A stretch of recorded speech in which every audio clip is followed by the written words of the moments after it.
हाथरस के फुलरई गांव में मंगलवार को बाबा नारायण सरकार हरि के सत्संग के बाद मची भगदड़ में मरने वालों का आंकड़ा बढ़कर 116 हो गया है, जबकि 35 लोग जख्मी हैं, जिनका अलीगढ़, हाथरस, एटा और आगरा के अलग अलग अस्पतालों में इलाज चल रहा है। प्रशासन ने शवों की पहचान के लिए हेल्पलाइन नंबर जारी किया है। इसके साथ ही सीएम के आदेश पर मुख्य सचिव मनोज सिंह और डीजीपी प्रशांत कुमार मौके पर मौजूद हैं। वहीं यूपी सरकार के 3 मंत्री भी हाथरस में कैंप कर रहे हैं। सरकार ने पीड़ितों को हर मुमकिन मदद का भरोसा दिया है। साथ ही सीएम योगी ने दोषियों के खिलाफ कड़ी कार्रवाई की बात भी कही है। पुलिस ने हाथरस हादसे के मामले में 22 लोगों के खिलाफ अब तक केस दर्ज किया है। वहीं सीएम ने आगरा के एडीजी और अलीगढ़ कमिश्नर को मामले की जांच के आदेश भी दे दिए हैं। तो 116 हो चुकी है हाथरस में हुए हादसे में मरने वालों की तादाद। दरअसल हाथरस में एक सत्संग हो रहा था और इस सत्संग में बड़ी भीड़ जुटी। 22 आयोजकों के खिलाफ अब तक एफआईआर दर्ज हुई है। आगरा के एडीजी और अलीगढ़ के कमिश्नर को जांच का जिम्मा सौंपा गया है। एक बड़ी भीड़ को संभालने के लिए प्रशासन की जो जिम्मेदारी, जो तैयारी होनी चाहिए थी, उसको लेकर के बहुत सारे सवाल उठ रहे। और ये तस्वीरें आप देखिए, सत्संग के खत्म होने के बाद मची भगदड़ में जो वहां मौजूद औरतें थीं, उनको सबसे ज्यादा नुकसान हुआ। महिलाएं जो हैं वो मरने वालों में सबसे ज्यादा हैं। 116 लोगों की अब तक जान गई है, 35 लोग जख्मी हैं और जिसमें से 11 लोगों की हालत गंभीर बताई जा रही है, नाजुक बताई जा रही है। हर तरफ बिखरा पड़ा लोगों का ये सामान बता रहा है कि वहां मंगलवार को क्या हुआ होगा और किस तरह के हालात होंगे, जहां से निकलने का कोई रास्ता किसी को नहीं मिला और इसी स्टैम्पीड में, इसी भगदड़ में बहुत सारे लोग बेमौत मारे गए। तो यूपी सरकार के 3 मंत्री इस वक्त हाथरस में कैंप कर रहे हैं। संदीप सिंह, असीम अरुण और लक्ष्मी नारायण इस वक्त हाथरस में मौजूद हैं। मुख्य सचिव भी मौके पर पहुंचे हुए हैं। लेकिन बड़ा सवाल जो इलाके के लोग पूछ रहे हैं कि इतनी बड़ी भीड़ को हैंडल करने के लिए प्रशासन ने आखिर पहले से इंतजाम क्यों नहीं किए थे। लोगों के आने और निकलने की व्यवस्था अगर सही तरीके से होती तो इतना बड़ा हादसा नहीं होता। सत्संग के लिए हजारों की तादाद में लोग पहुंचे थे और सत्संग के खत्म होने के बाद घर को जाने की जल्दी में यह भगदड़ हुई या कुछ और हुआ, यह भी जांच का विषय है। लेकिन 116 लोगों की जान गई है, 35 लोग जख्मी हैं और 11 लोग गंभीर रूप से जख्मी हैं। किसी वजह से भगदड़ मची और उस भगदड़ में 116 लोग अपनी जान गंवा बैठे। घायलों का इस वक्त अलीगढ़, एटा, आगरा के अलग अलग अस्पतालों में इलाज चल रहा है। शवों की पहचान के लिए हेल्पलाइन नंबर जारी किया गया है। घटनास्थल पर अब एनडीआरएफ, एसडीआरएफ का सर्च ऑपरेशन चल रहा है ताकि अगर कहीं कोई जिंदगी अब भी है तो उसको बचाया जा सके। और मुआवजे का भी ऐलान कर दिया गया, यूपी सरकार की तरफ से भी और केंद्र सरकार की तरफ से भी मुआवजा दिया जाएगा।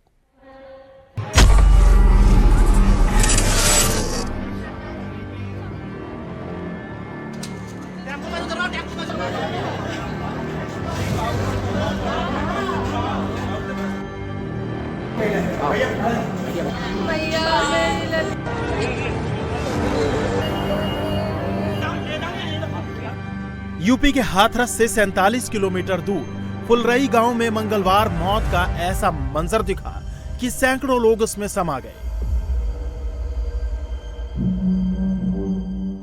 हर तरफ लाशों का अंबार, मदद के लिए चीखते लोग। लाशों के ढेर के बीच अपनों को तलाश करती बदहवास जिंदगी।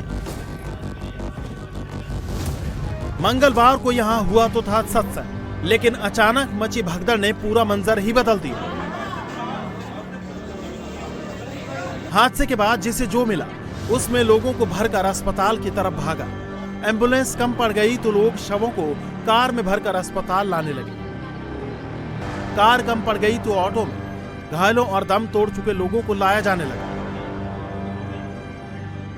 ऑटो कम पड़ गए तो टेम्पो में भरकर उन लोगों को अस्पताल लाया गया। लेकिन तब तक सैकड़ों लोगों की जीवन लीला समाप्त हो चुकी थी।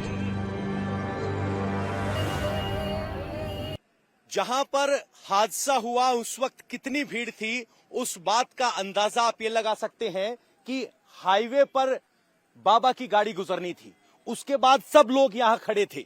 ये गिरी हुई जवार की फसल गवाही दे रही है कि लोग जब धक्का लगा तो पीछे की तरफ भागने लगे और इस जवार की फसल को रौंदते हुए आगे बढ़े। अब आप नीचे देखेंगे तो आपको यहां सैकड़ों की तादाद में चप्पल, ये पर्स अगर आपको देखेंगे तो महिला का खाली कर लिया है, किसी ने इसकी तलाशी ले ली है लगता है। ये पर्स है, यहां बैग है, पानी की बोतलें हैं, बहुत सारे चप्पल, जूते हैं। ये देखिए, ये एक और वाटर बोतल है। ये जूते का साइज बता रहा है कि ये महिला का जूता है। इस तरीके से यहां बाइक का टूटा हुआ शीशा भी है। यानी ये सब वो चीजें हैं जो लोगों ने भागते वक्त यहां छोड़ी। एक के बाद एक कतार में ये चप्पलें इस बात की गवाही दे रही हैं कि कितनी बड़ी संख्या में लोग थे। यहां देखिए, जहां देखेंगे आपको ये चप्पल हैं। और ये चप्पल लोग, जब यहां कीचड़ था, खेत में पांव धंसने लगे तो लोग भागने लगे और उनकी चप्पल पीछे छूट गई। ये चप्पलें भगदड़ की गवाही दे रही हैं। और इस वक्त हम मेन रोड से लगभग 100 मीटर अंदर हैं, तो यानी भीड़ यहां तक थी। और भीड़ जब भागी तो इस जवार की फसल को रौंदते हुए आगे बढ़ी और इसी भगदड़ में लोग मारे गए। ये चप्पलें उनके भागने के दौरान के संघर्ष की गवाही है। और ये चप्पल इस बात की गवाही भी है कि एक बच्चे की चप्पल है जिसकी उम्र 4 से 5 साल थी, जो सत्संग सुनने आया था, लेकिन यहां सिर्फ उसकी चप्पल बची है। ये चप्पल उम्र की गवाही है, ये चप्पल उसके निश्चल होने की गवाही है। लेकिन भगदड़ के सामने वो बच्चा भी इसी खेत में भगदड़ का शिकार हुआ। और सब उस धार्मिक उन्माद में अंधे थे जहां बाबा को नजदीक से देख लेना चाहते थे। वो बाबा जो 116 मौत के बाद भी सामने नहीं आया है, संवेदना के 2 शब्द नहीं बोले हैं। सोचिए, जिस बाबा के दर्शन के लिए 116 लोगों ने अपनी जान गंवा दी, वो बाबा कैसा बाबा जो लोगों की भक्ति को दरकिनार कर, मौत की संवेदना को दरकिनार कर, इतने घंटे बीत जाने बाद तक मौन बैठा है। बताया जा रहा है कि सत्संग में करीब 1 से 1.5 लाख लोग शामिल हुए थे। करीब 50 से 60 बीघा खेत में पंडाल लगा हुआ था। सत्संग खत्म होने के बाद लोग बाबा की गाड़ी की तरफ भागे। बाहर निकलने का रास्ता बेहद संकरा था और सड़क के दूसरी तरफ नाला था। भगदड़ के बाद लोग फिसलते हुए एक के ऊपर एक गिर गए और करीब 1.5-2 घंटे दबे रहे। इसकी सड़क के पार सत्संग हो रहा था।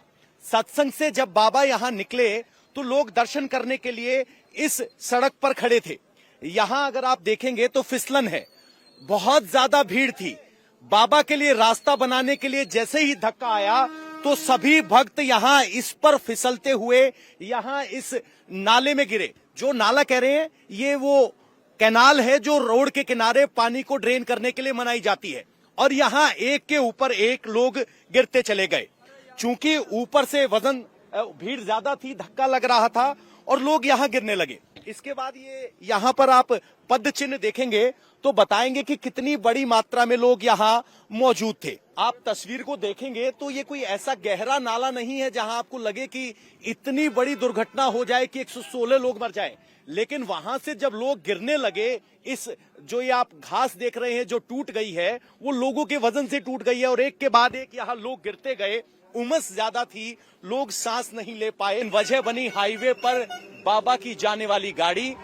हादसे की खबर मिलते ही प्रशासन सत्संग की तरफ दौड़ा। खबर लखनऊ पहुंची तो सीएम योगी आदित्यनाथ एक्शन में आ गए। 3 मंत्रियों, मुख्य सचिव और डीजीपी को रवाना किया। उस वक्त दिल्ली में संसद की कार्रवाई चल रही थी। हादसे की खबर मिलते ही पीएम मोदी ने सदन को घटना की जानकारी दी। मुझे एक दुखद खबर भी दी गई है। यूपी के हाथरस में जो भगदड़ हुई, उसमें अनेकों लोगों की दुखद मृत्यु होने की जानकारी आ रही है। जिन लोगों की इस हादसे में जान गई है, मैं उनके प्रति अपनी संवेदना व्यक्त करता हूं। मैं सभी घायलों के जल्द से जल्द ठीक होने की कामना करता हूं। राज्य सरकार की देखरेख में प्रशासन राहत और बचाव कार्य में जुटा हुआ है। केंद्र सरकार के वरिष्ठ उत्तर प्रदेश सरकार के लगातार संपर्क में है। मैं इस सदन के माध्यम से सभी को ये भरोसा देता हूं कि पीड़ितों की हर तरह से मदद की जाएगी। आज सीएम योगी आदित्यनाथ खुद हाथरस पहुंच रहे हैं। वहीं मुख्यमंत्री योगी आदित्यनाथ ने हादसे की जांच के लिए एडीजी आगरा और अलीगढ़ कमिश्नर की टीम बनाई है। साथ ही मुख्य सचिव मनोज सिंह और डीजीपी प्रशांत कुमार घटनास्थल पर मौजूद हैं। इनके अलावा यूपी सरकार के 3 मंत्री संदीप सिंह, असीम अरुण और चौधरी लक्ष्मी नारायण भी हाथरस में कैंप कर रहे हैं। इस पूरे मामले की जांच के लिए हम लोगों ने एडिशनल डीजी आगरा की अध्यक्षता में मंडलायुक्त अलीगढ़ को शामिल करते हुए एक टीम बना करके उन्हें अविलंब रिपोर्ट उपलब्ध कराने के लिए कहा है। घटना को देखते हुए प्रदेश के मुख्य सचिव और डीजीपी वहीं पर कैंप कर रहे हैं। प्रदेश सरकार के 3 मंत्री चौधरी लक्ष्मी नारायण जी से संदीप सिंह जी से असीम अरुण जी, ये तीनों लोग वहां पर घटनास्थल पर ही कैंप करके घायलों को उपचार आदि की व्यवस्था में लगे हुए हैं। हाथरस हादसे के बाद यूपी सरकार एक्शन मोड में है। मंत्री खुद अस्पतालों में घायलों का हालचाल ले रहे हैं, पीड़ितों को हर संभव मदद दिला रहे हैं। हमारे पास चुनौती ये है कि जो घायल हैं उनका सही इलाज हो, जो कि हो रहा है। उसके अलावा जो दुर्भाग्यपूर्ण घटना हुई है उसके जो मृतक हैं, सभी मृतक परिवारों के पास शव सम्मान पूर्वक घर तक पहुंचाया जाए और लगभग 20 ऐसे शव हैं जो कि अभी शिनाख्त नहीं हो पा रही है, उनके शिनाख्त के लिए प्रयास हम लोग कर रहे हैं। तब तक उनकी फ़ोटो ली गई हैं और जो परिजन ढूंढते हुए आ रहे हैं उनको फोटोग्राफ्स से हम लोग मैच करा करके सही शिनाख्त करा रहे हैं। यूपी के मुख्यमंत्री योगी आदित्यनाथ ने लक्ष्मी नारायण जी को भेजा है, जो कि मंत्री हैं उत्तर प्रदेश सरकार में। मंत्री जी, क्या कुछ स्थिति है इस वक्त यहाँ पर मृतकों की और घायलों की? क्या नंबर है? निश्चित रूप से बहुत दुखद घटना है। आगरा, अलीगढ़, हाथरस, एटा 4 जिलों का स्वास्थ्य विभाग और पूरा प्रशासन इसमें लगा दिया गया है। घायलों का उपचार किया जा रहा है और मृतकों की शिनाख्त करा के उनके पोस्टमार्टम कराए जा रहे हैं। पूरी तरह से सरकार इनके संकट की घड़ी में इनके परिवारों के साथ खड़ी है। मृतक परिवारों को 2-2 लाख रुपए और घायलों को 50-50 हजार रुपए दिए जा रहे हैं। प्रशासन ने लोगों की पहचान के लिए हेल्पलाइन नंबर भी जारी किया है, जहां लोग मृत और घायलों के बारे में जानकारी हासिल कर सकते हैं। ये हेल्पलाइन नंबर आगरा, अलीगढ़, हाथरस और एटा में बनाए गए कंट्रोल रूम के हैं। हाथरस की घटना पर सीएम योगी ने अफसरों को सीधा आदेश दिया है कि घटना का दोषी कोई भी हो उसके खिलाफ कड़ी कार्रवाई की जाए। वहीं हादसे के बाद पुलिस ने आयोजकों के खिलाफ एफआईआर दर्ज कर ली है। पुलिस ने आयोजक मंडल के 22 लोगों के खिलाफ केस दर्ज कर मामले की जांच शुरू कर दी है। एफआईआर दर्ज हो रही है, उसके आधार पर पुलिस अपनी कार्रवाई करेगी और जैसे मैंने कहा, जो भी दोषी है उसको बख्शा नहीं जाएगा, कठोर कार्रवाई की जाएगी। भविष्य में सुधार के लिए ऐसे नियम बनाए जाएंगे, प्रक्रिया बनाई जाएगी कि कितना बड़ा गैदरिंग है उसके लिए क्या प्रबंध होने चाहिए, दोबारा ऐसी चूक नहीं होना चाहिए।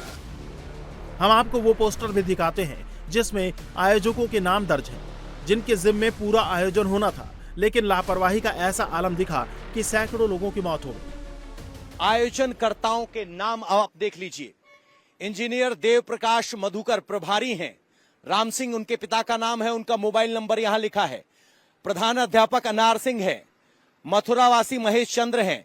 इनमें अध्यापक, प्रधानाचार्य, प्रवक्ता, अध्यापक, चालक, लेखपाल, फौजी अध्यापक, लेखपाल, अध्यापक, प्रधानाचार्य, ये सब हैं। और इस तरह से ये सूची पूरे फोन नंबर के साथ 78 नंबर तक जाती है। यानी कुल 78 ऐसे आयोजनकर्ता हैं जो ये दावा कर रहे हैं कि उन्होंने इसका आयोजन किया।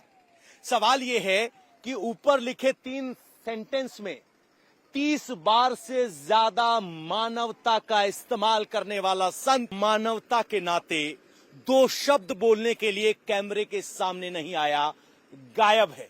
ऐसे मानवता का ढोंग करने वाले बाबा का चेहरा पहचानिए जिसमें इतनी मानवता नहीं कि बच्चों, महिलाओं और बुजुर्गों की मौत के बाद संवेदना के 2 शब्द बोल पाए। हादसे के बाद मौके पर एनडीआरएफ की टीम भी पहुंच गई है। पूरे इलाके में एनडीआरएफ की टीम सर्च ऑपरेशन चला रही है। इस वक्त मौके पर एसडीआरएफ की 3 टीमें, एनडीआरएफ की टीमें भी मौजूद हैं। बाबा के सत्संग में शामिल होने वाले ज्यादातर लोग गरीब थे, जो अपने साथ खाने पीने का सामान भी लेकर आए थे, जो इस भगदड़ में इधर उधर बिखर गया। आयोजन स्थल के पास काफी दूर तक लोगों का सामान पड़ा हुआ है। आपके मन में सवाल आ रहा होगा कि ये वो कौन लोग हैं जो स्वयंभू महाराज के दर्शन करने के लिए अपनी जान की बाजी लगा लेते हैं। यहां बची हुई चीजों से अगर आप समझना चाहें तो ये वो लोग हैं जो सत्संग सुनने आए थे, साथ में अपना भोजन लाए थे। यहां रोटियां पैक की गई हैं, पराठे हैं जो पैक किए गए हैं। बच्चा साथ में होगा तो उसको पानी पिलाने के लिए यहां एक स्टील का मग है, ये स्टील का टिफिन है, बहुत सारी चप्पलें हैं जो इस बात की गवाही देती हैं कि सामाजिक ताने बाने में वो इतने एफ्लुएंट नहीं है कि जहां कथा के लिए आए तो वहां भोजन खरीद के खा सके। वो इतने एफ्लुएंट नहीं है कि वो इस बात का ध्यान रखे कि हमारे लिए क्या व्यवस्था है। लेकिन ये पन्नी में बंधी हुई रोटियां गवाही देती हैं कि खाने पीने का इंतजाम कर भगवान का नाम लेने आए, लेकिन टिफिन, मग, पराठे यहीं रह गए, लोग चले गए। सवाल छोड़ गए कि कैसे स्वयंभू महाराज जो लोगों की जान जाने पर एक संवेदना के शब्द न बोल पाए, और ये पराठे, ये मग, ये टिफिन, ये चप्पल गवाही दे रही हैं कि किस तरह से लोग अपने उस स्वयंभू महाराज को देखने के लिए यहाँ इकट्ठा हुए थे। हाथरस हादसे के बाद अब प्रशासन पर भी सवाल उठ रहे हैं कि आखिर जब इतनी भीड़ सत्संग में मौजूद थी तो फिर प्रशासन ने उसे कंट्रोल करने के लिए इंतजाम क्यों नहीं किए।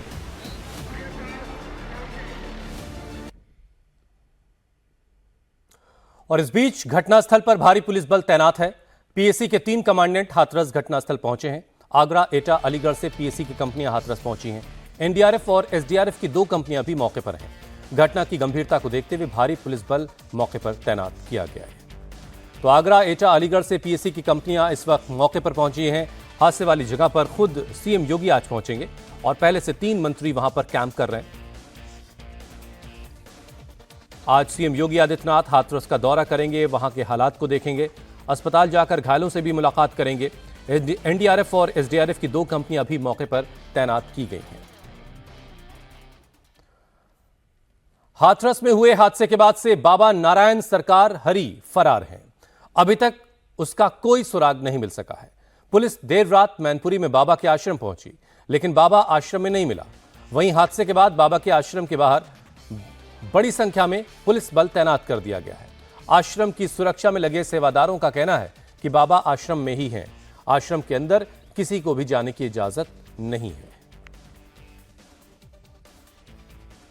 देखने के लिए कि क्या यहाँ पर कौन था यहाँ परमिशन कर रही है। हम यहाँ आए थे, पूर्व परमिशन हुआ था यहाँ का कार्यक्रम का, तो वही देखने आया था मैं कि बाबा जी हैं या नहीं है, कहाँ है, क्या बात थी, क्या नहीं। बाबा हाथरस से निकलने के बाद मैनपुरी के थाना बिछवा क्षेत्र है, हंसकुटी आश्रम है, उनका प्रवास स्थल है, जहां पहुंचे हैं। हालांकि उनकी आने की तैयारी हम आपको दिखा सकते हैं। अपने सहयोगी से कहेंगे कि उनके आने की जो तैयारी की गई है आश्रम के बाहर, वो दिखाते हैं तस्वीरों के माध्यम से किस तरीके से यहाँ उनकी तैयारियों के लिए फूल बिछा रखे हैं। यहाँ बाबा जी की बताया जा रहा है कि बाबा जी यहाँ लगभग 2 से 3 बजे के बीच आए थे और उनकी तैयारी के लिए, उनके स्वागत के लिए यहाँ फूलों से आश्रम सजाया गया है और बिल्कुल पूरी तरीके से तैयारी की गई है। बताया जा रहा है कि बाबा जी अंदर आश्रम में हैं। हमारे साथ उनकी जो आश्रम के बाहर सिक्योरिटी गार्ड लगे हुए हैं और उनसे जानते हैं, पूछते हैं कि क्या बाबा जी अंदर हैं और उनकी क्या जानकारी है उनके पास। क्या नाम है आपका? हमारा नाम तो शिषपाल सिंह है। शिषपाल जी, क्या ड्यूटी करते हैं यहाँ पर? हम तो यहाँ निःशुल्क सेवा करते हैं। कितने बजे से कितने बजे की ड्यूटी थी आपकी? हाँ, 6 बजे से ड्यूटी है। 6 बजे से। क्या बाबा जी बता रहे हैं अंदर है बाबा जी? अब 6 बजे से पहले निकल गए हुए या कहीं चले गए हुए तो नहीं कह सकते हैं। लेकिन 6 बजे के बाद तो नहीं गए। अभी तक बाबा जी नहीं निकले यहाँ से। नहीं, उससे पहले बाबा जी यहाँ निकल के गए? मुझे जानकारी नहीं है, मैं आए हैं 6 बजे। तो 6 बजे के बाद यहाँ से नहीं निकले। हाँ, हमारे साथ ये सुरक्षा कर्मी थे जो बाहर खड़े हुए थे, वो बता रहे हैं कि बाबा जी 6 बजे के बाद से यहाँ से नहीं निकले हैं, जब से उनकी ड्यूटी लगी है। लगातार यहाँ पुलिस प्रशासन बड़ी संख्या में तैनात कर दिया गया है। हाथरस में हुए हादसे के बाद से बाबा नारायण सरकार हरि फरार हैं। अब तक उनका कोई सुराग नहीं है, उनका कोई पता नहीं है। अभी तक बाबा सरकार हरि के बारे में कोई खबर नहीं मिली। हालांकि बताया जा रहा है कि वो अपने आश्रम में हैं और आश्रम के बाहर बड़ी संख्या में पुलिस बल जो है वो तैनात कर दिया गया है। सेवादार जो हैं, जिनसे हमारे संवाददाता ने बात की, उन्होंने बताया कि बाबा आश्रम में हैं और फिलहाल आश्रम के अंदर जाने की किसी को इजाजत नहीं है। कल के प्रोग्राम के बाद, कल के सत्संग के बाद बाबा अपने आश्रम पहुंचे हैं और ये आज सुबह की तस्वीरें हैं जहां पर सत्संग हुआ। वहां से वो तमाम जूते, चप्पल, जो निशान हैं, जो उन तमाम जख्मों के जो कल हादसा हुआ उसके हर तरफ बिखरे पड़े हैं, उन सारी चीजों को वहां से हटाया जा रहा है। 116 लोगों की जानें चली गई। वो तमाम लोग जो भगवान की कथा सुनने आए थे और वो इस तरह से हादसे का शिकार हो गए। फॉरेंसिक टीम भी मौके पर है जो वहां से सबूत इकट्ठा कर रही है कि आखिर इतना बड़ा हादसा कैसे हुआ। हालांकि हमारे संवाददाता पवन नारा ने बताया कि जब बाबा सत्संग के बाद निकले तो उनके पीछे लोग दौड़े, उनसे मुलाकात करने के लिए, उनको देखने के लिए, उनके करीब पहुंचने की कोशिश में ये भगदड़ हुई और इसमें 116 लोग बेमौत मारे गए। और फिलहाल वक्त एक छोटे से ब्रेक का है। ब्रेक के बाद देखिए 10 मिनट में आज सुबह की 100 बड़ी खबरें।